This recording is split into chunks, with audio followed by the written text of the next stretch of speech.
Hello and welcome. What real threat do nuclear weapons pose in the post-Cold War era? And is the US president's call for a world free of nukes going to change anything? Barack Obama is hosting the leaders of 46 other countries at a summit in Washington, D.C. to address the global nuclear challenge. Last week he signed a deal with his Russian counterpart, Dmitry Medvedev, to reduce by one-third a number of strategic nuclear warheads in both countries. President Obama says the explosion of even one nuclear weapon could, quote, badly destabilize our security, our economies, and our very way of life, unquote. Those who support his position say eliminating nuclear bombs will make the world a safer place, but critics of the approach argue that building more weapons, not eliminating them, is the only way to guarantee peace. They say that the US and the Soviet Union did not attack each other during the Cold War because both nations had used their nuclear warheads as deterrents. Well, today we ask, which is the stronger argument? Eliminate nuclear weapons to reduce the threat or keep building them as a deterrent? Remember, you can join our conversation with your questions and comments. You can send an SMS or an email, and we also welcome your phone calls on the show. Joining us from Columbus in Ohio is Professor John Mueller, a professor of political science at The Ohio State University. His latest book on the global nuclear threat is Atomic Obsession: Nuclear Alarmism from Hiroshima to Al-Qaeda. In the studio, I have Heather Hurlbert, Executive Director of the Washington, D.C.-based National Security Network. It's a non-profit organization that promotes progressive U.S. national security policies. She's also a former speechwriter to U.S. President Bill Clinton. Also here is Ariel Cohen, who works for the conservative think tank, the Heritage Foundation, based in Washington, too. Dr. Cohen has extensively researched issues such as U.S. energy security and conflict in the Middle East. I welcome all to the show. Professor Mueller, if I could start with you, sir, there in Columbus. The first such gathering in 60 years. Why do you think it's taken so long? Well, they've had plenty of gatherings and plenty of peace talks at various times and disarmament talks. They've mostly been pretty inconsequential, and I expect this one will be as well. Now, I want to say what sort of, I was saying, you're sort of predicting a little bit, but what real change you expect to take place? Well, there'll be a gradual diminution in the number of nuclear weapons. I disagree with both of the sides you indicated earlier. I don't think nuclear weapons have been very important. They did not deter the world war between the United States and the Soviet Union. Those that have had them have mostly found that they've been a waste of time, effort, money, and scientific talent. Those that have given them up have not suffered from the consequences. They've mostly been just sort of an additional element in the international arena, but have not really made much difference. They've been substantially inconsequential. No one has really found a useful way to use them in military force, quite apart from the moral consideration. And I think mostly what's going to happen is that as more and more people discover their uselessness, they're going to gradually go away. For example, the French have given up 2/3 of their arsenal without any kind of formal agreement. And formal agreements, if anything, slow the process of getting rid of something that's completely useless because each side tries to use them as a bargaining chip, as happened even in this case, as the Russians tried to use them as a bargaining chip to get rid of the missile defense. In other words, they kept the weapons which they didn't need in order to use them in negotiations. That is to say, they'd have even fewer of the weapons if the negotiations didn't exist. Well, Dr. Cohen, I know you're a firm believer in using them as a deterrent. I wonder what you think will come out of this gathering. First of all, the stress is on deterrent, but also in the 21st century, we don't need your grandfather's nuclear weapons. We don't need city busters. We don't need huge multi-megaton hydrogen bombs. What I don't agree with Professor Mueller about is that nuclear deterrence did not prevent Cold War from becoming a hot war. Why? Because the Soviet Union had a tremendous conventional superiority in Europe. The Soviets could have poured thousands of tanks through the Fulda Gap in Germany and overwhelmed Western Europe in up to 2 weeks.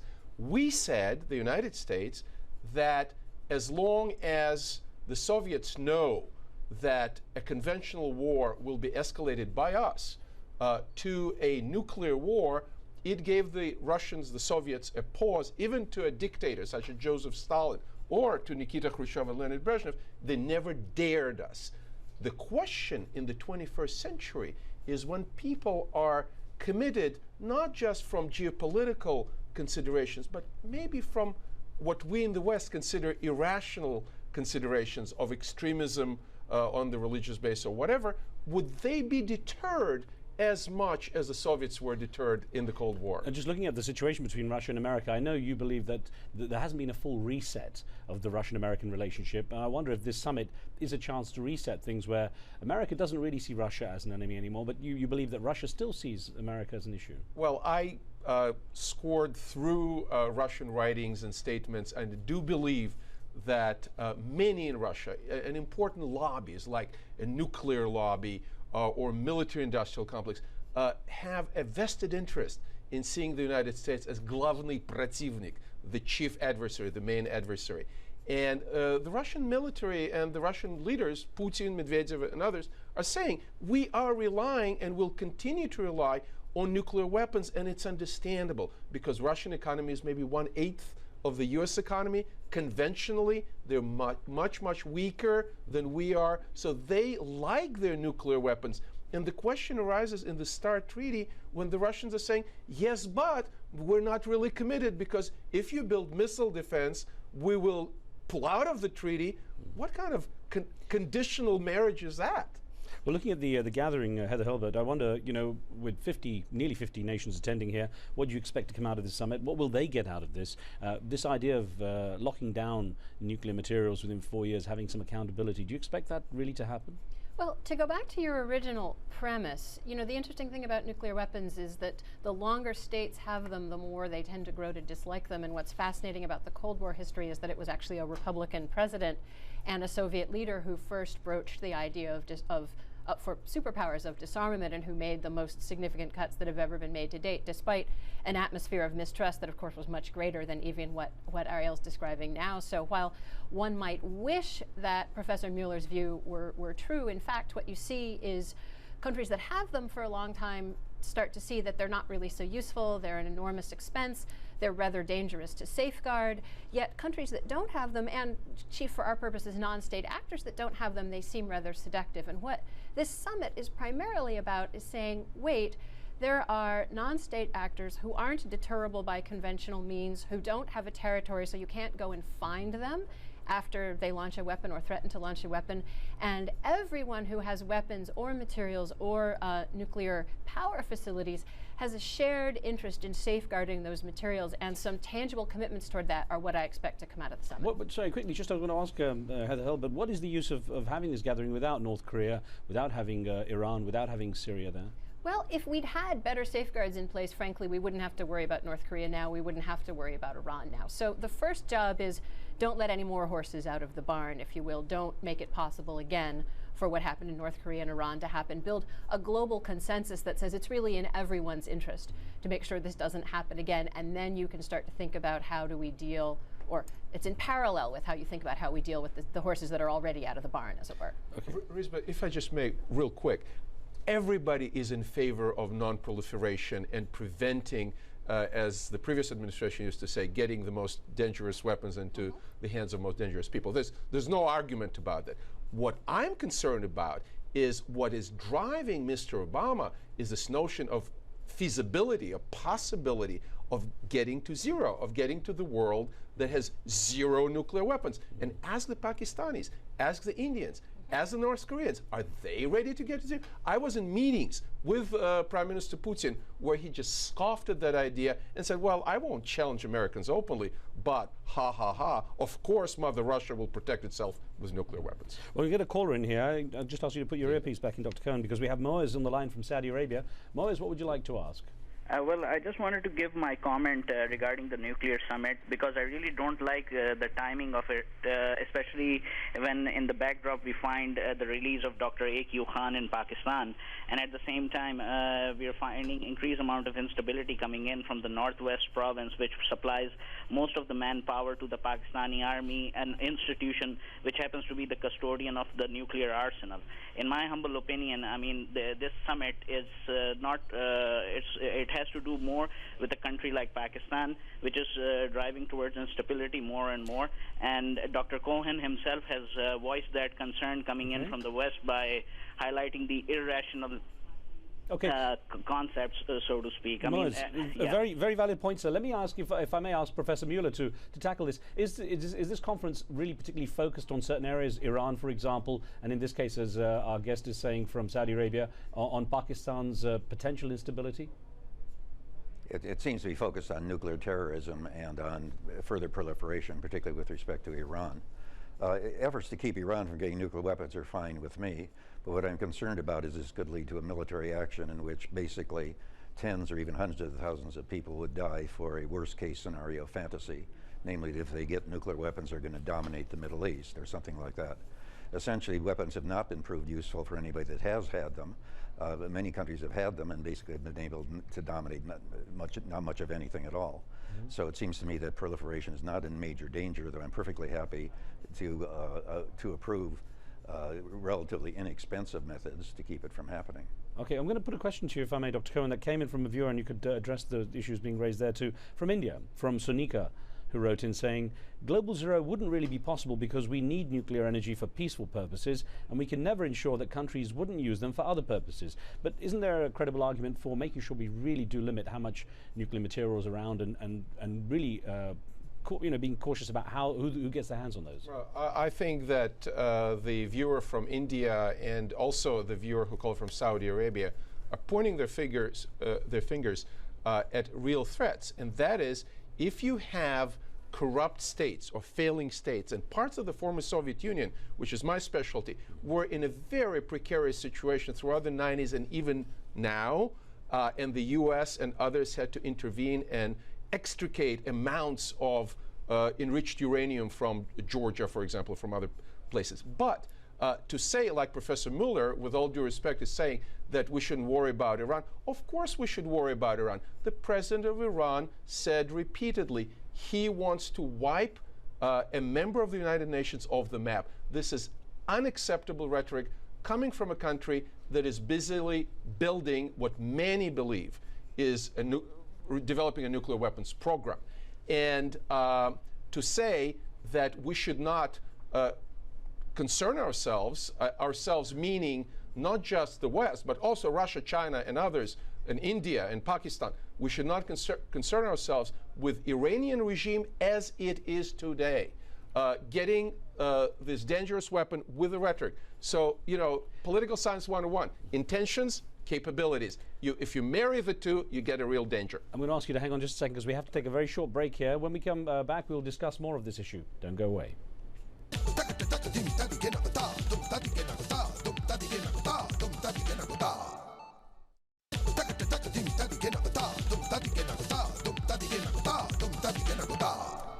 Welcome back. How real is the nuclear threat to the world? US President Barack Obama thinks there is a clear and present danger and is holding an international summit in Washington, D.C. to push his agenda for a nuclear-free world. But his critics say the existence of nuclear weapons creates an effective deterrence against war. Discussing the issues, I have John Mueller, the professor of political science at Ohio State University. He's joining us from Columbus. In the studio with me, I have Heather Hurlburt, executive director of the Washington, D.C.-based progressive organization National Security Network, and Dr. Ariel Cohen, who's with the Heritage Foundation, a conservative think tank also based in Washington, D.C. Heather Hurlburt, for you, a question that came in by email, if I may, from Pakistan. M. Gulriz Amirzada wrote in saying, nuclear weapons are better for a nation's survival. If the Palestinians or Iraqis had nuclear arms, they would never have been attacked. I mean, how do you regard this view that such a deterrent would have been credible, especially in those cases? Well, I understand why people think that after the North Korean case, but it's interesting, as I said earlier, that the longer nations have nuclear weapons, the less they value them. Dr. Cohen mentioned that the French's interest in getting rid of large parts of their arsenal. There are, of course, several post-Soviet states which chose to give up their arsenals, Brazil, South Africa.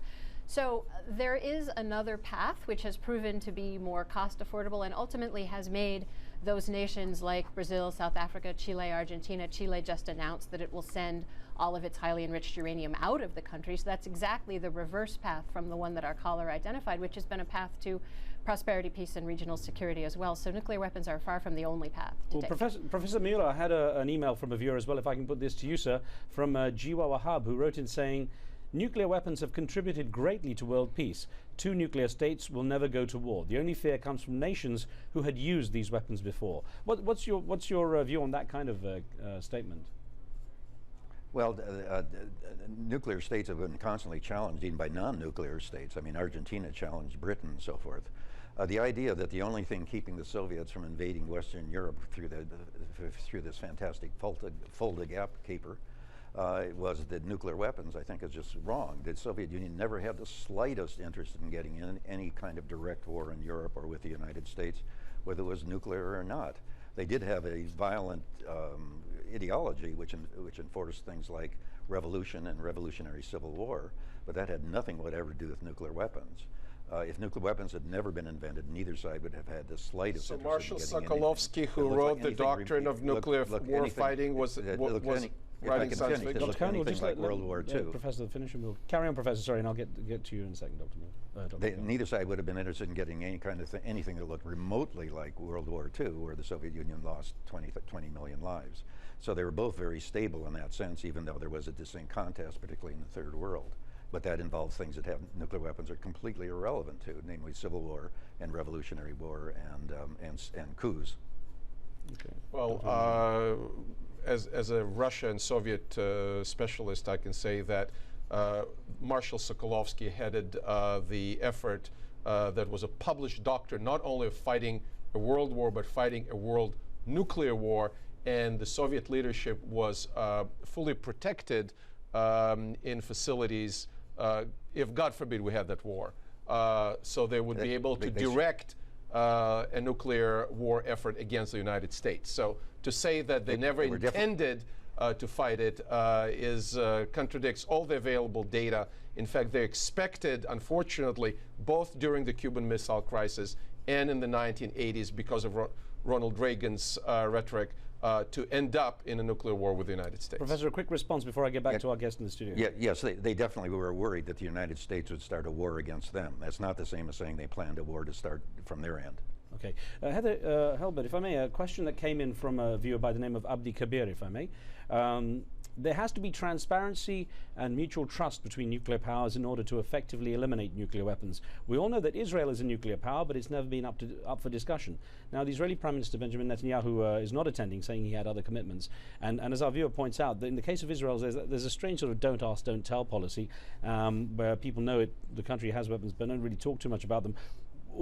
You know, when you look at that, the rationale behind that, what impact does that have on President Obama's effort to try to be more open about nuclear weapons and try to create some kind of reduction? Well, you know, one way of looking at this event is that it's an effort to try to create a forum where the Israelis can come and fully participate. And in fact, although Netanyahu bowed out at the last minute, much to the disappointment of many, they did send a very serious senior, I believe it's the Deputy Defense Minister who was Minister of Intelligence. Minister of Intelligence, thank you. So they sent someone pretty serious, and this really marks a new level of Israeli participation in nuclear related. So I can understand that people would be disappointed, but this is a level of Israeli participation we've never had before. And similarly, by the way, with the other non-NPT member nuclear powers, that this is a step toward getting some greater transparency and greater discussion among all sides than we've had before.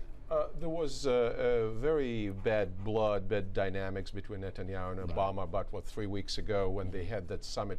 I'm convinced that if Mr. Obama handled Mr. Netanyahu a little bit differently, Netanyahu would be in Washington today. We've got a caller on the line from Italy. Sammy, your question, please. Thanks for your patience. Yes, thank you. Yeah, my question is actually for Professor Ariel Cohen. My question is, first of all, just a quick comment. I actually agree that Iran is actually a danger to everyone, including Israel. But isn't it true that Israel is also a danger to Palestine and actually to the Arab states around the world? Now, my other question will be for the lady, for your guest. Why is it actually, because I noticed you comment on why exactly Obama didn't invite North Korea and Iran, but why didn't they invite Syria? Why? Okay. Let's get to Dr. Cohen first. And if you consider Israel's geographical size and position bang in the middle of the Middle East, actually the feasibility of it using nuclear weapons, it's pretty disastrous for Israel itself, isn't it? Well, anybody's use of nuclear weapons would be disastrous. Israel has a declared no first use policy. They said, we will not be the first ones to introduce nuclear weapons to the Middle East. Ergo, it means that, for example, if Iran declares itself a nuclear weapon nuclear weapon state and pulls out of NPT, Israel probably then will declare itself as a nuclear weapon state as well. I think to say that Israel population 7 million and territory size of New Jersey is a threat to what, 400 million people from Casablanca to the Pakistani border, it's ridiculous. It just does not bear the test of the correlation of that weight of those forces. Israel is trying to survive in a very tough neighborhood. And if tomorrow there were a peace treaty recognizing Israel, having Arab states recognizing Israel, and Palestinians declare the end of conflict, that will be it. Israelis will sign left, right, center, green, black, red, or whichever color. Isn't it disingenuous, though, to say we will not be the first to declare we're a nuclear state, even though they're the only ones with nuclear weapons there, though? It is a stated policy for, I think, 40 or 50 years. It was there when I was a little kid. This is a policy they don't want to declare. As you said, it's don't ask, don't tell. But there's enough evidence to suggest that, for example, in 1973, in the beginning of the Yom Kippur War, when the survival of Israel was at stake, the then Prime Minister Golda Meir ordered the nuclear warheads to be screwed on the bombs, and that's how that would be the last resort. Right. And I think when you said there are countries that give up nuclear weapons, those are the countries that don't feel that they're existentially threatened. If Pakistan or Israel or China feel that they're existentially threatened by another power, they may stick to the nuclear deterrent. Darren, unfortunately, we've run out of time. I want to thank you all very much for taking part in the debate here, and thank you, Professor Mueller, as well. Thank you for being with us. Remember, you can follow our program on Twitter. We'll keep you notified on upcoming shows, and you can send us questions and comments to pose to our guests. On the next show, is there a real partner for peace in Israel? It's a question many are asking in the light of the tensions between Obama and Netanyahu administrations and the breakdown of Middle East peace efforts. We'll speak with Yuri Davis, the only Israeli citizen who's a top member of Fatah's Revolutionary Council. Join us for that. From me and the team, we'll see you next time.